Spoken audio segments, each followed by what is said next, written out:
Logan, the last run for Hugh Jackman as Wolverine, and also the last appearance of Patrick Stewart as Professor Xavier. Um, I really enjoyed the film. I enjoyed it. I think for what they were going with on this film, it works, and I would have to say it's probably the best out of the standalone Wolverine films. With the Wolverine coming in a close second, because I really enjoyed the Wolverine. I really did. I mean, that was never really one of my favorite stories. When the whole samurai aspect of that Wolverine story in the comics, and when he goes over into the Far East and he's dealing with the Asian culture and stuff like that. That was never one of my favorite of Wolverine stories, but it was a good film. It was a way better film than X-Men Origins Wolverine. But I'm not going to have any spoilers in this. And if I do, I'm going to save them for the end and try to run through them real quick. Just some things so I can get more details. And I'll let you know when that happens. But just overall review of this film. Yes, it was written beautifully. X-23, I'm used to her being a lot older. I really like her in the comics. She's the current Wolverine, while the 616 Wolverine is currently dead. So she is currently Wolverine. She has the outfit on and everything, and I really like her. I do like her a lot in the comics. Now in this film, she's a little younger than what people in the comics are used to, but that helps with, I guess, the dynamic of him caring for this child, or having to try to help her out at least. And in the film, it could have been really cheesy or just not work. Like, oh my gosh, this little girl was just flipping around, killing and tearing dudes apart. But it works. It works in the film. I mean, just imagine a younger Wolverine who had no connection to family, or no one teach you how to be proper, have manners, and just what's right and wrong. Throw them in the world. Anytime they get frustrated, it's, hey, I'm gonna do what I know how to do. I'll bring out the claws and I just kill, kill, kill. I was happy that they did give her the one claw from her foot, like she has in the comics. At first, I wasn't sure if they was going to do that in the film, but it worked. Now, I would have to say the trailers for this film set a certain tone, and that tone is present in the film, but it changes a couple of times. There's things that happen. I mean, it makes it seem like this whole film is in a, I don't want to say post-apocalyptic world setting or something. You think it's like, what's going on with the world? Is the whole world almost desert-like Mad Max? No, they're actually hiding out in Phoenix, Arizona. That's what the problem is. I mean, that's why everything looks so deserted and everything like that. But they do go into civilization. So there are places in here that they go to. They go to Vegas. Vegas is very much Vegas. And this takes place a little into the future. I was at say more than 10 years from now, our current timeline. But it was interesting. The rated R rating gave it some things that you would like to see. I do think they tried to push it as far as they could, knowing they had that rated R rating, that mature rating. It was just like a few times they dropped some F-bombs where I'm like, hold up now. There are people who like using that word a lot, but geez Louise, man, really? Wolverine, cool. Other characters, what? But they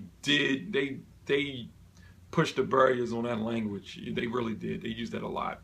Gore is gore in this. I think it's welcome. And also, there's some unexpected moments in this film. So that's why I said I'll save the spoilers for the end of this review and just run through some stuff really quick. But there's some unexpected moments in this film where man, you just didn't see the movie taking that route. There's also some villains in this, and there's more than one really.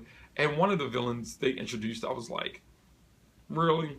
Come on. I think it's the first thing I had a problem with in that movie. The first thing. But, it wasn't a big problem. It was just like, I expected it. And I guess you can expect something like this because things like this did happen in the comics to Wolverine. And you'll know what I mean once I get into the spoilers. But overall, I really liked it. I think it was written well. It was shot well, directed well. It had a great pace. It took moments to slow down, to explain things and to pull you in to certain emotional parts, and then it got wild again. It does that a lot. It's here, then it goes here, then it's here again, then it goes here, and it's all done well. And I think it was This was a lovely film. I would definitely go see it. Third film got me teary-eyed. It's emotional, and if you followed the X-Men films, or even if you didn't, you got into them late or whatever, you're really gonna, your emotions are really gonna be kicking in, knowing this is Hugh Jackman's last turn as Wolverine and Patrick Stewart last time as Professor Xavier. And after watching this, it makes you want to go back and just watch all the X-Men films. It really does. I don't have The Last Stand, and I enjoy it for what it is. But I never really felt like Bryan Singer was the right person to direct it, or the writers really, for that matter. But I would have liked that they involved people who were Marvel. I would have liked that they involved Marvel more in the X-Men films. If Fox could have done that, I think we would have got different but much better films. And this is me not thinking about the MCU. I'm just talking about Marvel. If they had more insight on Marvel and Marvel's approval, I think X-Men Apocalypse would have turned out a lot better. But on this film, it stands alone, and it wants to distance itself from everything to the point where if you're never watching the X-Men film, you can watch this and probably still enjoy it. But if you do watch the X-Men films, of course, everything's going to make much more sense, and you just like it a lot better. But scale 1 to 10, I'm going to give it an 8. Maybe even an 8.5, because I thought it was just such a good film, even if it isn't what I would have liked to see as a standalone Wolverine film. It was good. It had a lot of Old Man Logan vibes and things like that. So the film was very enjoyable. It really was. And I can't really say anything bad about it. Just a couple of things I'm like, okay, they've done that. I thought they were going to do that. Or I was hoping they wouldn't do that. But that doesn't mess up the film. The film's really good. And I say go see it. Now, real quick, I want to get into some spoilers. So if you don't want to hear any of the spoilers, turn this off right now and come back and finish this review later. But I'm going to talk about a couple things. Spoilers. You've been warned. Getting into them.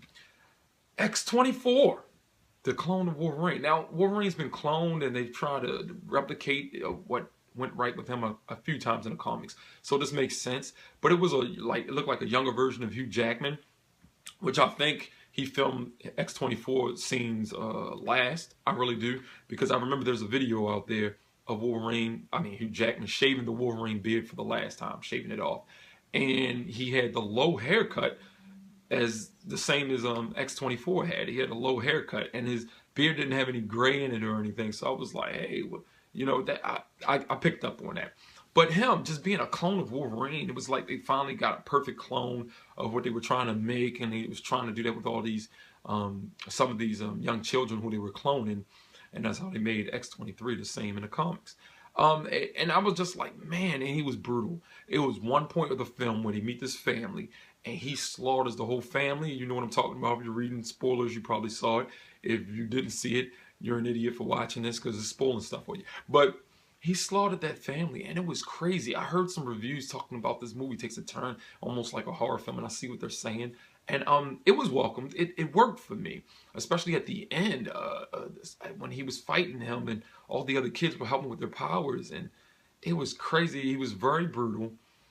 Jackman did get some good licks on him, but it's just, he's suffering from that disease, being poisoned from the antimonium being in his body for so long. Probably would have killed somebody normally, killed them off instantly, especially a human, but he has a healing factor. Now, X-23 in the comics, her healing factor is better than Wolverine. She can regrow limbs. Plus, she doesn't have the antimonium throughout her entire skeleton. It's just in her claws, out of her hands and her feet. So she probably won't deal with the poison that Wolverine had to deal with in this movie, in the comics, or anything like that. But yeah, X-24, I was like, oh man, we could have done without him. I think anyway, because he had enough problems anyway. But he was a nice addition to give something more brutal than anything, because he can take shots and kill regular guys left and right, even if you're medically enhanced. And plus, most of the mutants died off, so it's like really no mutants for Wolverine to have to worry about, encountering, as he was trying to help this little girl and these other little kids who were experimenting on. Hugh Jackman did wonderful in his performance as Wolverine. You got some berserker rage moments from him. You got old man fed up Logan, and you even have old fed up Xavier. But he was still a nice Xavier every time he interact with this new child, this girl Laura, who was X-23, you saw the old Xavier come out, or him just be happy to meet a new mutant and try to explain to them what you should do and how you should be. And it was great to see that part of Xavier, although he was on medications and he had these seizures where he loses control of his mind, and he's basically affected everybody within a certain radius of him. And it seems like he probably could even stretch out to the entire world if the seizures get worse enough. And Wolverine was taking care of him, and Caliban, they were taking care of him in this. I do like all that. It makes you feel something. I thought sooner or later Logan might have to kill him because they don't have any pills, no more medicine, and he was just going to be hurting people around him. And all the scenes whenever Professor Xavier had his seizures, it was fantastic. It brought some intensity to the film when the threat wasn't a bad guy. It was your friend. It was Wolverine's friend, longtime friend at that. And this movie's very heartfelt. It got me teary-eyed, it did. But I enjoyed this film a lot. That was only like really one problem I had with the film was X-24, but at the same time, I kind of enjoyed him and felt like he served a good purpose. He was needed in this film. But I mean, don't want to go into too many spoilers. If you saw the film, you saw what I saw. I still like the film. 8.5 out of 10. It's some things could have been done better, but without those things being changed, and the film the way it is, it's fantastic. I say go see it. I might even give it a 9. I don't know, man. This film was great, man. I don't see it as perfect, but it was great. Same as Deadpool. I wouldn't give Deadpool a 10 because there's some elements that I think from reading comics and being a comic fan that they could have incorporated into the film. And if it had a bigger budget, I don't think it would have hurt the film. I think it being small budget actually, helped a lot because they focused on story more than just visuals. But I think if it had a bigger budget, they could have done some things like I was used to seeing in the comics. But anyway, yeah, I mean, that's all I want to talk about. And I just really enjoyed this film. It's really sad. It's an emotional film. So I'm happy I saw it. I want as many people to go out there and see it as possible. Really enjoyed it. So that's my review for Logan. And man, I really do hope this isn't Hugh Jackman's last turn. It's going to be hard. Now, Hugh Jackman did say that he will come back to the role of Wolverine. One thing that will bring him back to the role of Wolverine is if they integrate Wolverine into the MCU films. And oh man, I know Marvel's like, man, wish we could use them, man. I mean, we focus. They say focus on what they got and stick to the game plan. But yeah, like Jackman, he said this a couple of years ago. He don't see why the X-Men, Spider-Man, and the whole Avengers team, MCU movies can't get together and just do a film. He thought that would be great. And he would come back for that. Man, if we can make a deal like that, especially with more X-Men, that would make so much money and a good script. Come on now, it could just be some, just different. I don't know, but I would love to see Hugh Jackman return as Wolverine. And I think I'm going to go on an X-Men marathon soon because that's what this film does. It makes you want to watch all of them, just knowing Hugh Jackman's done and Patrick Stewart is done. But yeah, that's my review. And like the video if you like the video. Share this, subscribe it, come back next time, leave some comments, and I'll see you.